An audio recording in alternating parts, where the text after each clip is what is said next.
50 iPhone features you might not know about. First is back tap, which is kind of like an action button for the back of your phone. Go into settings, accessibility, touch, and turn on back tap. Now you can set both a double and a triple tap to different things, which include any shortcut you have in the Shortcuts app. I set my double tap to toggle the flashlight, so now when I double tap the back of my phone, I get the flashlight. Since I brought up the Shortcuts app, let's talk about it. The Shortcuts app lets you make all sorts of controls, from changing your smart home to different settings on your phone. For example, I have automations in the Shortcuts app that'll turn on my garage light anytime this sensor opens on my garage door. In iOS 18, you now have the ability to customize the way your apps look. Just go into jiggle mode by holding down anywhere on the home screen without an app. Then in the top left, click Edit and Customize. Now you can change things like the color and the size of your apps. If you use focus modes to have different notifications go off at different times, you can take this one step further by going into focus mode settings and setting different home screens, different focus modes. For example, my workout focus gives me only a lock screen with my apps and my gym folder in the Notes app. But my personal focus gives me the apps I use at home when I'm just chilling. For the longest time, the lock screen has had a little issue. They always have this camera button, but you can just swipe to get to the camera, so it's always been kind of useless. Finally, Apple's given us the ability to change these controls to anything we want.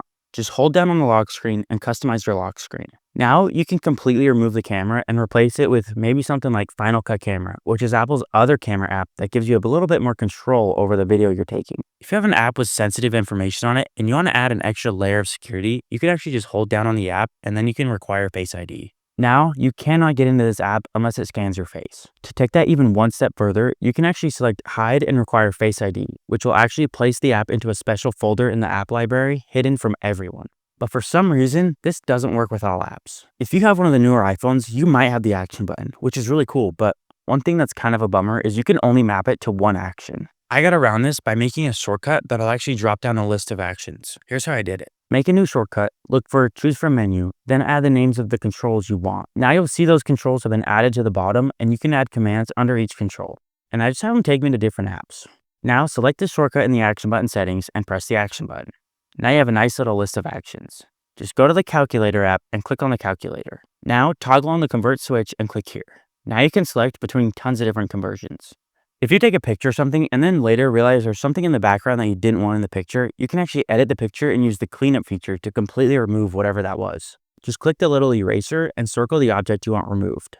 One other actually useful Apple Intelligence feature is visual intelligence. On iPhones that have camera control, you can actually hold it down and you'll get visual intelligence. If you don't have camera control, you can set the action button to visual intelligence in settings. This is actually a really useful feature that can tell you any information about anything you take a picture of. You can use Google and ChatGPT to do research, and Apple claims you'll be able to one day use visual intelligence to scan posters and add dates to your calendar, but we haven't seen that quite yet. Most people know you can swipe halfway up and you'll get to the app switcher, but did you know you can just swipe on the bottom to switch between your most recent apps? The new camera control on all the iPhones has proven to be pretty useless unless you're using visual intelligence. One way I think actually makes it a little more useful is by going into settings, camera, then camera control, and actually switching which camera app opens when you press the camera control. For example, if you use Snapchat, you can quickly get to the camera and take a picture just by using camera control. You can also add different commands to your sleep button, but it's pretty limited. In the accessibility settings, you can scroll to the bottom and find accessibility shortcut. Now, you have a few options to choose from that have to do with accessibility features. A really crazy one would be classic invert, which I have no idea who that's for. You can copy things like addresses or phone numbers or even whole sentences using the camera app. Just point your camera at whatever you want copied and this icon will pop up. Click the icon and it'll show up on your phone. So now you can copy or do whatever you want with it. Your iPhone can actually tell you any information you want about just about every plant. Just take a picture of the plant and go to the picture. It might take a second, but soon this little information button will turn into a plant. Press that button and you get some quick information about that plant. In the Contacts app, you can actually make different vibrations for any contact. If you go to a contact and edit it, go to ringtone, haptics, and create a new vibration. Now you'll always know when your important contacts contact you because they have their custom haptics. Your iPhone actually has a hidden trackpad. If you're typing and realize you need to move the cursor back a few words, instead of trying to touch the screen in the perfect place, just hold down the spacebar and everything will change to a trackpad. Now you can swipe your finger and place the cursor exactly where you want it. And to take that one step further, you can tap with a second finger and drag that to actually select a specific text. Here's a super quick way to send multiple pictures to a contact. In the app, just tap and hold one of the photos you want to send. Now, if you have any more photos, you can tap on those as well. But whatever you do, don't let go of those pictures. Now, while still holding on to those pictures, swipe over to the Messages app and drop the photos into the message.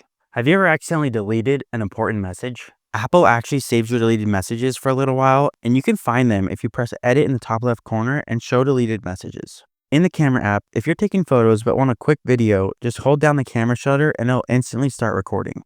Once you let go, it'll stop recording unless you swipe your finger to the right.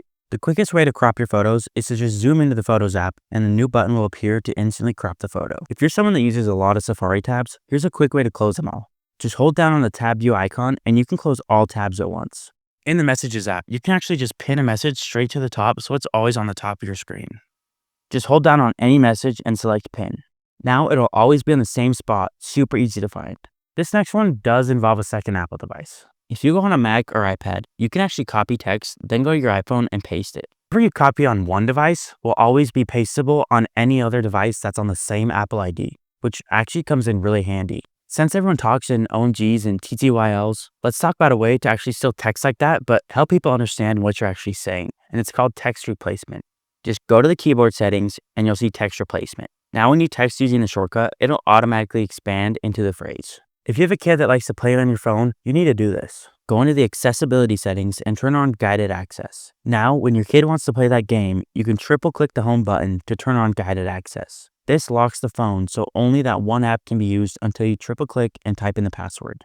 iPhones have obviously gotten a lot bigger than they used to be, so now it's kind of hard for most people to reach the whole keyboard with just one hand. To fix this, you can actually hold down the emoji keyboard button and select one of these bottom buttons. These actually squish the keyboard to the right or left a little bit so you can text a little easier with one hand. The flashlight on your iPhone can do a little more than you might think. Once the flashlight's on, click the dynamic island on the top of your screen and you get some cool controls, like the ability to dim or brighten the flashlight, or even make the light more wide or narrow. Did you know Android users can actually use FaceTime? Kind of. You'll need an iPhone user to start the FaceTime. Then you can send a FaceTime link to someone with an Android, so they can tune in as well. This is cool in a pinch, but I've actually heard it's not great for Android users. You can edit multiple photos at the same time with this pretty cool trick. If you went out and took a bunch of pictures that you want to edit, you can actually just edit one picture, then click this little menu button and copy all the edits. Now go to the next photo and go to the same menu and paste the edits. Here's a quick one. Whenever you double tap the spacebar, it actually adds a period to the end of your sentence. I think we can all agree that AirDrop is great, but it can take a long time if it's like a long video or something. To make it faster, just plug your phones into each other first and it'll make AirDrop much quicker. I've got a whole video about focus modes, but one of my favorite focus mode features is the ability to actually change your lock screen based on what focus mode you're in. Just go to your lock screen and hold down on the screen. From here, you can add a bunch of lock screens and pin them to different focus modes. Now, your lock screen will change based on the focus mode you're in. A quick way to save a little bit of battery life is to actually make an automation in the Shortcuts app that'll trigger when your phone drops below a certain percentage. In the Shortcuts app, add automation, then select battery level. Now you can say run immediately when my battery drops below 25%. Then you can add a few commands like turn on low power mode, turn off Wi-Fi and Bluetooth, little things that'll help make battery life last a little longer. So we went over how you can remove an object from the background, but we didn't go over removing a complete subject from a photo. In the Photos app, it's super simple. Just hold down on a subject and you can grab it to any other app you want. In the Contacts app, you can make yourself a custom contacts poster. If you go into your contact, you can edit it adding a background, different fonts. You can even add multiple contact posters to give out. Maybe you have one contact poster for work and then one contact poster for your friends or your family. You probably know the trick where you shake your phone like crazy to undo, but no one's gonna actually do that in public. Instead, use 3 fingers and swipe left to undo. Then if you want to redo, just swipe to the right. For the longest time, Control Center wasn't very customizable, but finally you can add all sorts of controls and even resize them based on importance. Apple's also given the ability for third-party app developers to make their own controls, which is slowly getting more and more popular. You can set an automation in the Shortcuts app to go off whenever your AirTag touches your phone. I don't have a dog, but if I did, I'd make a really cool automation so if I touch the AirTag on my dog's collar, it notifies everyone that the dog's been walked for that day. That way you can always look at the Reminders app and know that you should take the dog out for a walk if no one has. If you're someone with lots of pages on the home screen, you can actually just hold down on the search button and then quickly navigate between them. In apps like Voice Memos, you can quickly select multiple voice memos by just swiping down with 2 fingers.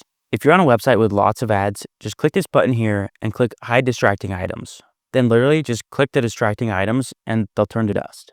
You can actually scan text from things in real life and put them in notes by pressing this paperclip and then doing scan text. Now watch as your phone works its magic. That tag that gives you instructions on how to properly wash your shirt and has all those confusing symbols. If you actually take a picture of the tag, Then go to the photo. Just like the plants we talked about earlier, the information button will turn into a washing machine and give you all the details that are on that tag. If you want to ask Siri a question but can't just go around yelling at your phone talking to Siri, you can actually type to Siri. All you need to do is double press the bottom of your screen and the keyboard will appear. Speaking of Siri, if you have an iPhone that's capable of Apple Intelligence, you can actually add ChatGPT to Siri. You need to turn it on in settings by going to Apple Intelligence and Siri and toggling on Use ChatGPT. You can use your iPhone as a remote for your Apple TV.